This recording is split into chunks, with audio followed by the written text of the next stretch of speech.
अस्सलाम वालेकुम, पाकिस्तान से। जी वालेकुम सलाम। मेरी उम्र 30 साल है, शादीशुदा हूँ।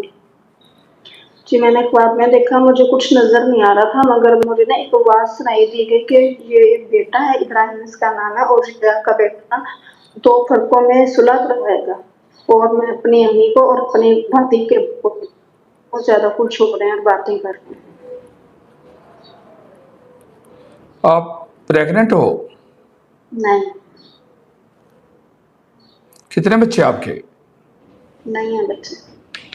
ये ख्वाब जिसको आए, अल्लाह रब्बुल इज़्ज़त ने उसकी झोली हर सूरत में हरी करनी है। जी ये ख्वाब अगर कोई देखे तो इसका मतलब ये है कि उसके बच्चे नहीं हैं और अल्लाह रब्बुल इज़्ज़त ने उसको हर सूरत में औलाद अता करनी है।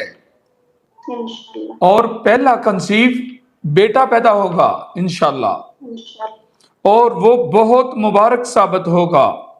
और आपके खानदान में और आपकी फैमिली में जो लड़ाइयाँ झगड़े हैं, आने वाले वक्त में वो उनके दरमियान में बहुत मुबारक साबित होगा। और सुलह जो इंसान होगा और वो मेल होगा, लड़का होगा, और उसका नाम आप इब्राहिम रखोगी इंशाल्लाह।